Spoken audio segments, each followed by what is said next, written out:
jusqu'à l'os par Andréane Marchand et Julie O'Shaughnessy. C'est Andréane Marchand qui va venir nous en parler. Andréane, je vous invite à venir me rejoindre. Elle est de l'Université du Québec à Trois-Rivières. Bonjour Andréane. Voici le micro. Alors, pouvez-vous nous expliquer ce que nous admirons en ce moment? Oui, absolument. Donc, nous, notre image, ça représente une visualisation d'une sténose lombaire. Donc, ce que nous avons utilisé, ce sont deux vertèbres issues d'un cadavre qu'on possède au laboratoire à l'université. Et ce qu'on a voulu faire, c'est créer un instrument un peu pour aider les patients qui participent à notre projet de recherche à comprendre un peu mieux leurs conditions. Donc, il faut bien comprendre que cette vue-là, pour une radiographie, c'est peu commun, parce qu'habituellement, on va avoir toutes les structures superposées une par-dessus l'autre, donc on n'est pas capable d'obtenir cette vue-là standard avec un être humain. Donc, en utilisant des vertèbres issues d'un cadavre, on a pu, à ce moment-là, reproduire notre sujet de recherche dans cette image. Vous avez pu séparer les vertèbres de la colonne vertébrale et les imager par le haut, comme ça, vers le bas. C'est exact, oui.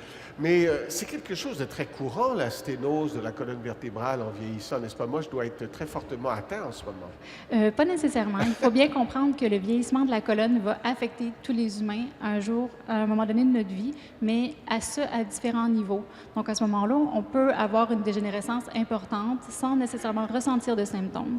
Mais quand on passe vraiment au processus de la sténose, donc là, le moment où le canal vertébral est plus assez grand pour que la moelle épinière puisse glisser librement à l'intérieur, on va développer les symptômes de la sténose. Et ça va être douloureux? Ça va être effectivement très douloureux, étonnamment pas au niveau du dos, là où la sténose a lieu, mais ça va être des symptômes qui vont se répercuter davantage au niveau des jambes. Au niveau des jambes, parce que des nerfs partent de la colonne vertébrale et de la moelle épinière et descendent dans les jambes, mais ce sont ces nerfs-là qui peuvent être comprimés. C'est exact, oui. Dans la moelle épinière elle-même, oui. C'est ça. Mais ici, est-ce qu'on voit une compression? Bien, en fait, on peut imaginer cette compression-là parce qu'au niveau de la sténose, il y a plusieurs facteurs qui vont engendrer l'espèce de phénomène de compression. Donc, ça prend une combinaison de plusieurs structures qui sont atteintes de dégénérescence pour provoquer le phénomène. Donc, la plupart de ces structures-là sont absentes de l'image parce que ce sont des tissus qu'on n'est pas capable de conserver. Donc, ici, on a voulu créer là, une espèce de décalement au niveau du canal central. Donc, on a une image en bleu qui est la vertèbre supérieure, une image en jaune qui est la vertèbre inférieure et la portion centrale, donc résultante pour la moelle épinière, est colorée en vert. Mais on voit au fond que la partie centrale est plus étroite qu'elle devrait normalement l'être. Effectivement, oui. Alors cette personne-là, avant de décéder, souffrait d'une sténose avancée.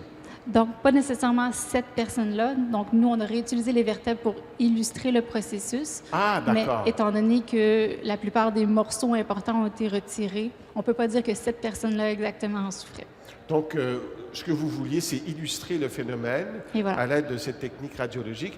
Est-ce que c'est quelque chose qui pourrait aider éventuellement cette technique, les chirurgiens ou les médecins? Est-ce que c'est possible de la transférer d'une autre façon? Parce que là, évidemment, on parle d'êtres humains, de patients qui sont vivants. Est-ce qu'il y a moyen de s'inspirer de ça pour en faire quelque chose qui pourrait être utile éventuellement soit pour la recherche ou pour l'aspect clinique des traitements? Nous, on s'en sert davantage pour que les patients comprennent ce qui se passe. Donc, souvent, ils sont passés dans le bureau du neurochirurgien, ont vu soit l'IRM ou soit la radiographie standard où on leur a dit, vous voyez, là, la moelle épinière est comprimée, donc on peut passer à la chirurgie, vous êtes un bon candidat. Puis quand nous, on les reçoit en laboratoire et qu'on travaille avec eux, ils ne comprennent pas nécessairement exactement ce qui s'est passé. Donc, pour nous, c'est un outil qui est très agréable et que les patients ont apprécié, mais pour le neurochirurgien, ça prend une imagerie qui est davantage avancée là, pour savoir exactement à quel niveau ils vont intervenir et quelle sorte de structure ils vont aller retirer. Est-ce que c'est possible de traiter de façon efficace une sténose qui est relativement avancée, qui est due au vieillissement, chirurgicalement, ou est-ce que c'est plutôt, je ne sais pas, de la physiothérapie qui peut aider? Quelles sont les approches? Donc, il y a deux modes de pensée. Il faut comprendre que le neurochirurgien va intervenir à un moment donné où la sténose est suffisamment avancée. Donc, on n'opérera pas pour des sténoses qui débutent. On va attendre de voir. Il faut comprendre aussi que c'est un processus qui est très lent. Donc, on a souvent plusieurs années devant nous où ça fait déjà plusieurs années que les patients ont les symptômes qui sont présents. Donc, à ce moment-là, quand on décide qu'il y a suffisamment d'incapacité, donc, à ce moment-là, souvent, on va parler de sténoses qui sont plus sévères. Donc, ces gens-là qui souvent vont être les candidats à la chirurgie. Nous, de notre côté, ce qu'on essaie de faire, On suit un peu les nouvelles tendances en matière d'amélioration de soins de santé. Ce qu'on fait, c'est qu'on transpose le phénomène de la réadaptation post-opératoire, on l'amène avant. Donc, on utilise cette phase latente-là où les patients ont tendance à rentrer dans le cercle vicieux d'un peu de l'inactivité. On essaie d'éviter d'avoir de la douleur, donc on en fait de moins en moins. Donc, on perd un petit peu nos capacités physiques fonctionnelles. Donc, nous, ce qu'on fait avec ces patients-là, c'est qu'on fait de la physiothérapie, quand même un peu. Donc, on parle d'un phénomène de réadaptation préopératoire. Et ce qu'on essaie de voir, c'est si en les préparant bien, donc en augmentant les capacités fonctionnelles avant l'opération, est-ce qu'on récupère mieux après? Est-ce que vous voyez un avantage positif quand vous utilisez cette technique-là? Le projet est encore en cours, donc on ne peut rien conclure pour le moment, mais on peut avancer qu'il y a plusieurs tendances positives qu'on a été capable d'observer à présent. Donc, on est fortement encouragé. Mais il faut dire aussi que le phénomène s'est déjà vu là, au niveau des arthroplasties, donc des changements d'articulation au niveau de la hanche et du genou.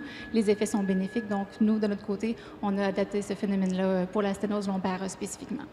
Bon, ben écoutez, je vous remercie beaucoup, Andréane, d'être venue nous expliquer cette magnifique recherche et bravo pour votre image.